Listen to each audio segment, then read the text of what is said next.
Welcome back to day 5 of your English learning journey. If you've been with me from day 1, you already know this series isn't just about English grammar or pronunciation. It's about changing the way you feel about the English language. And today's topic is one that every learner struggles with: vocabulary. We all want to have a rich vocabulary. We want to speak easily, choose the right words naturally, and express ourselves beautifully in English.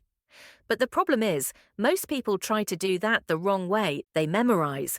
They write long lists of words. They repeat them 10 times. They test themselves once or twice, and then they forget almost everything. If this sounds familiar, don't worry. It's not your fault. It's just that memorization isn't how your brain was designed to learn a language. In today's episode, I'll show you a smarter way, how to build vocabulary naturally, without memorizing, without pressure, and without forgetting. So grab your notebook or just sit back, relax, and let's explore how you can make English words part of your life, not just your memory. Part 1. Why memorizing doesn't work. Let's start by understanding why memorizing fails.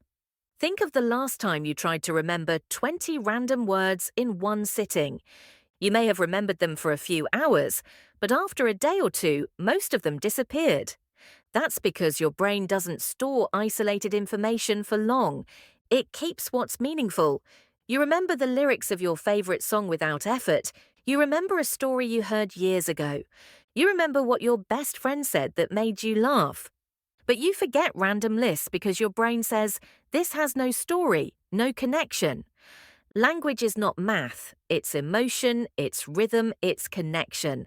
That's why the best way to remember words is not to memorize them, but to connect them to real life, real emotions, and real experiences. You don't need to study English words. You need to live them. Part 2. Learn words through context. This is the first secret in context. When you learn a word in isolation, it's just a sound. But when you learn it in a sentence, it becomes part of a picture. Let's take the word curious. If you just memorize, curious means wanting to know more, it stays flat. But if you use it in a real sentence, I was curious about how people learn languages so fast. Now your brain links it with an image, a question, maybe even a personal feeling. That's context, and it's the bridge between memory and meaning. So here's a new rule for you. Never learn words alone. Learn them in sentences. If you're reading a book, highlight a phrase, not just a word. If you're watching a video, pause and repeat the full line, not just the vocabulary. Example, instead of writing opportunity equals chance, write dash dash. This job is a great opportunity for my career. Instead of confused equals not clear, write dash dash. I was confused about the instructions at first. You see the difference? In the first one, you're studying. In the second, you're learning how people actually speak. And when you repeat sentences, you also learn grammar, pronunciation, and rhythm, all without studying separately. That's the magic of context. Part 3. Learn vocabulary in themes. Here's another secret. Your brain loves patterns. If you learn random words like river, hungry, computer, confident, traffic, your mind gets lost. But if you learn related words, like all about travel or emotions or food, your brain naturally creates a category. And categories help you remember. For example, Theme 1, feelings and emotions. Excited, nervous, grateful, proud, disappointed. Theme 2, daily routine, alarm, shower, breakfast, commute, relax. Theme 3, work and career, meeting, deadline, project, feedback, teamwork. You don't need to memorize all of these, just talk or write about them in real-life situations. Example, I had a meeting with my team today. We discussed our project deadline. The feedback was positive, and it made me feel proud. See? One short paragraph, 5 new words learned naturally. That's what I call smart vocabulary learning. Part 4. Make vocabulary part of your day. Now, let's talk about daily use. You don't build vocabulary once a week, you build it every day, little by little.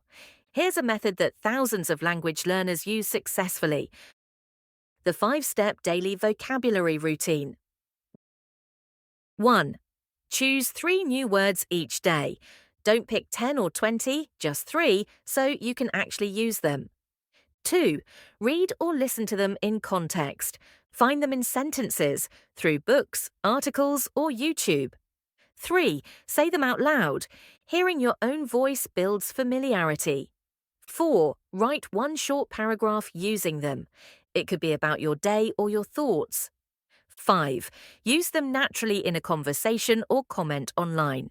Let's try this with 3 words: relieved, nervous, confident. Morning. I was nervous before the meeting, but after presenting, I felt confident and relieved. Afternoon. Write or record that sentence in your phone. Evening. Try using one of those words while chatting or texting someone. By the end of the day, these words are part of your active memory, not passive knowledge. That's what fluency really means: being able to use what you know. Part 5. Absorb vocabulary. Naturally, one of the biggest lies we're told is that we have to study vocabulary, but the truth is, the best learners absorb it. Think about it. How did you learn your first language? No one gave you vocabulary lists or grammar rules. You listened, you watched, you imitated. That's still the best way to learn English. So instead of forcing yourself to memorize, immerse yourself in English. Here's how. Listen to English podcasts, audiobooks, or interviews. Watch English shows or YouTube channels with subtitles. Read simple English stories, articles, or even Instagram captions. The more you see and hear words in different contexts, the faster your brain connects them. And the best part, you'll also learn pronunciation, tone, and natural sentence structure automatically. You don't even realize it's happening, but your mind is absorbing patterns every time you engage with English. So make English your environment, not just your subject. Part 6. Connect words with emotion. Here's something powerful. Memory follows emotion. If a word means something personal to you, your brain will store it deeply. Let's take the word determined. You could memorize its meaning: not giving up easily. Or you could say dash dash. I am determined to speak English fluently this year. Now, that word isn't just a definition, it's a promise. It's part of your story. Or the word grateful. Instead of grateful equals thankful, say dash dash. I feel grateful for everyone who supports my English journey. Suddenly, that word has emotion, and emotion has memory. So whenever you learn a new word, try to connect it to your life. Ask yourself, when have I felt this? How can I use this to describe myself? That one small step turns a cold word into a living experience. Part 7. Don't rush. Build naturally. Let's be honest. In our world, everyone wants results fast. We want to speak fluently in 30 days, learn 1,000 words in a month, or finish a course in a week. But that's not how languages work. Fluency grows slowly, like a tree, not like a firework. If you push too hard, you'll burn out. If you enjoy the process, you'll never stop learning. So don't worry if you only learn a few new words each week. What matters is that you remember and use them. Even native speakers use only a few thousand words in daily conversation. But they use them naturally, confidently, and clearly. You don't need to know every word. You just need to know how to express your thoughts with the words you already have. And keep expanding from there.